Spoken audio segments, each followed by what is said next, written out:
अस्सलामुअलैकुम स्टूडेंट्स, कैसे हैं आप लोग। उम्मीद है खैरियत से होंगे। तो हम सेल के अंदर सेल को स्ट्रक्चर कंपोजिशन को स्टडी करने के लिए मुख्तलिफ़ टेक्निक्स हम पढ़ रहे हैं। ठीक है स्टूडेंट्स, तो आज जो न्यू टेक्निक हम आपको बताएंगे, जो मेथड यूज़ किया जाता है वो माइक्रोस्कोपी का है।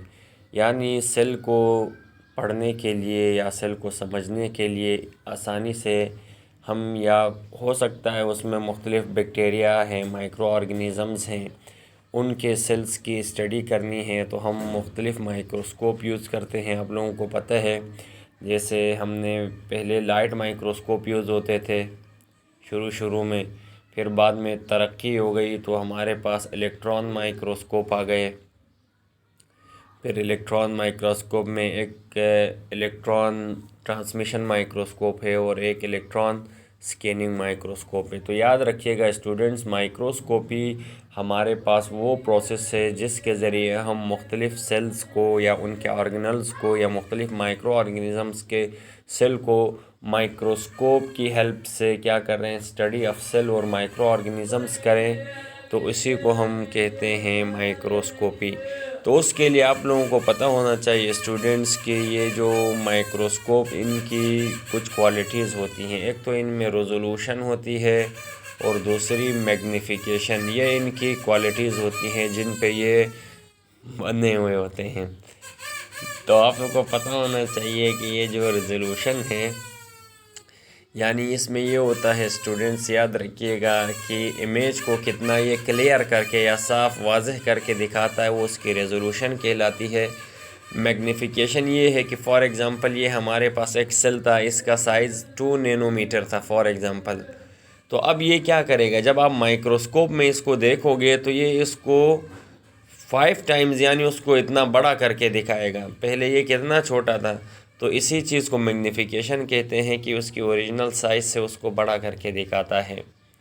तो फिर इस तरह से हमें स्टडी करने में आसानी होती है। वो स्ट्रक्चर जो हमारी आँख से नहीं दिखते उनको हम माइक्रोस्कोप से स्टडी करते हैं। तो याद रखिएगा, एक तो हम सेल्स की स्टडी करते हैं, ऑर्गेनल्स की, तो वो मोर पावरफुल और बेटर माइक्रोस्कोप चाहिए जो हमें मैग्नीफिकेशन भी जिसकी ज़्यादा हो और जिसकी रेजोल्यूशन भी। तो याद रखिएगा, यहाँ पर 3 चीज़ें आपको माइक्रोस्कोप के अंदर देखनी है जब कभी आप माइक्रोस्कोप लेते हैं।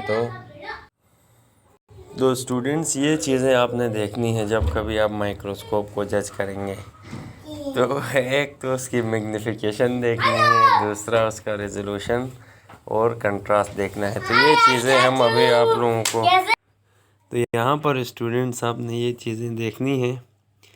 तो उसके बाद ये देखें, ये पुअर रेजोल्यूशन नहीं है, हमारे पास बेटर रेजोल्यूशन है और ये बेस्ट रेजोल्यूशन। ये कितना क्लियर करके दिखाता। पहला ये जो सैंपल हम देख रहे थे ये क्लियर हमें नज़र नहीं आ रहा था, ये देखें मिक्स हो रहा था यहाँ पे ना, लेकिन बाद में हमें इससे थोड़ा और बेटर रेजोल्यूशन क्लियर हुआ और ये यहाँ पर दोनों अलग होके ये सैंपल हमें नज़र आ गए। तो ये आप देख सकते हैं यहाँ पे। तो यहाँ पर याद रखिएगा स्टूडेंट्स, मैग्नीफिकेशन कहते हैं increasing the size of an object, किसी भी ऑब्जेक्ट के साइज़ को बड़ा करके दिखाना, ये उसकी मैग्नीफिकेशन होती है। अब ये जो लाइट माइक्रोस्कोप में जो हम स्पेसिमेन देखते हैं वो इजीली मैग्नीफाइड होते हैं एज मच एज 10,000 10,000 टाइम्स वो उसको हम बड़ा करके देख सकते हैं। और ये जो मैग्नीफिकेशन पावर होती है माइक्रोस्कोप, ये कैलकुलेट करते हैं।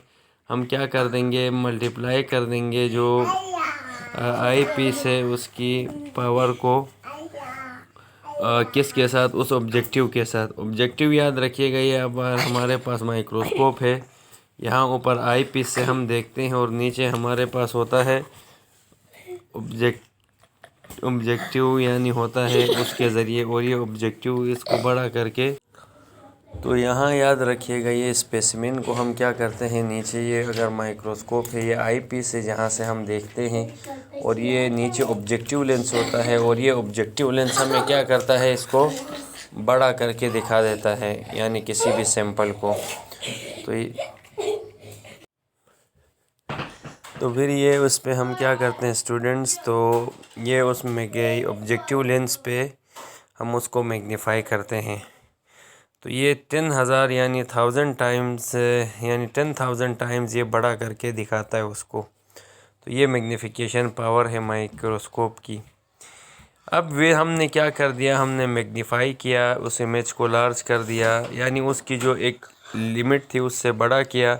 तो अब मसला क्या हुआ, इमेज का साइज़ तो इंक्रीज़ कर गया लेकिन उसमें क्लियरिटी नहीं थी। ये देखें, ये साइज़ यहाँ हमने चले ये थोड़ा यानी बड़ा करने की कोशिश की लेकिन यहाँ क्लियरिटी नहीं थी, साफ़ नज़र नहीं आ रहा था हमें। तो अब हम क्या करते हैं, यहाँ इमेज को क्लियर करके देखते हैं, और क्लियरिटी ऑफ इमेज को रेजोल्यूशन कहा जाता है कि कितना वो ऑब्जेक्ट जो है ना साफ़ होके नज़र आ रहा है। तो याद रखें रेजोल्यूशन क्या होता है। फॉर एग्ज़ाम्पल ये हमारे पास एक सेल है, सही है, तो इन दोनों के दरमियान डिस्टेंस है 2 distinct points of second still scene by. हमें ये जो डिस्टेंस यहाँ नज़र आ रहा है, जो हमें नज़र आता है 2 पॉइंट्स के दरमियान, ये उसकी रेजोल्यूशन है। और माइक्रोस्कोप का ये एबिलिटी होती है कि इस गैप को वो बड़ा करके और क्लियर करके दिखाता है, इसी को उसकी रेजोल्यूशन कहा जाता है। ठीक है स्टूडेंट्स, और हमारे पास हाई मैग्नीफिकेशन ऑब्टेन की जाती है लाइट माइक्रोस्कोप के ज़रिए, बट जो रेजोल्यूशन पावर लिमिटेड होती है। तो 500 गुना इंसान की आंख से जो है ना ये क्या करता है, ये बड़ा करके क्लियर करके दिखाता है जो हमारी आंख से नज़र नहीं आ सकता। और ये सब सेल्यूलर स्ट्रक्चर है वो हमारी आंख नहीं दे सकती, तो वहाँ पर ये इलेक्ट्रॉन माइक्रोस्कोप यानी 500 गुना बड़ा करके हमें दिखाता है। और ये जो इलेक्ट्रॉन माइक्रोस्कोप में हम इलेक्ट्रॉन की बीम यूज़ करते हैं, और ये शॉर्ट वेवलेंथ की होगी। जितने याद रखिएगा beam of electron short wavelength की होगी, वहाँ पर जो है उसकी रेजोल्यूशन पावर उतनी अच्छी होगी, उतना वो क्लियर आएगा। और 10,000 टाइम्स यानी ये सब सेल्यूलर स्ट्रक्चर बड़े होके नज़र आएंगे जो आम ह्यूमन की आंख से नज़र नहीं आते। तो ये इसी को हम कहते हैं स्टूडेंट्स रेजोल्यूशन, और ये इलेक्ट्रॉन माइक्रोस्कोप के ज़रिए होती है। अब कंट्रास्ट क्या होता है, contrast darkness of the background relative to, कब स्पेसिमेन क्लियर भी हुआ लेकिन उसके बैकग्राउंड में डार्कनेस है, तो हम उस कंट्रास्ट में क्या करते हैं, उसके बैकग्राउंड में उसको ख़त्म कर देते हैं। तो ये याद रखिएगा relative to, in order to seek. अब कलरलेस और ट्रांसपेरेंट स्पेसिमेन को देखने के लिए जो हमारे पास स्पेशल टाइप ऑफ माइक्रोस्कोप है उसको फेस कंट्रास्ट माइक्रोस्कोप कहते हैं। तो ये आपके लिए एक न्यू पॉइंट याद रखिएगा, फेस कंट्रास्ट माइक्रोस्कोप होता है जो पीछे से बैकग्राउंड जिनका डार्क है उनको दिखाने के लिए, और ये इम्पोर्टेंट होता है एक पार्ट ऑफ सेल को दूसरे से डिस्टिंग्विश करने के लिए। और ये याद रखिएगा जो लाइट माइक्रोस्कोप में हम सैंपल देखते हैं उनमें अक्सर हमें स्टेनिंग करनी पड़ती है क्योंकि वो क्लियर नज़र नहीं आते, जबकि जो हमारे पास इलेक्ट्रॉन माइक्रोस्कोप का रिज़ल्ट बहुत अच्छा है। तो उम्मीद है स्टूडेंट्स आपको ये समझ आ गया होगा, जिसमें हमने आपको ये समझाने की कोशिश की है कि माइक्रोस्कोपी यानी माइक्रोस्कोप के ज़रिए माइक्रो ऑर्गेनिज़म के सेल और सेल स्ट्रक्चर्स की स्टडी करना।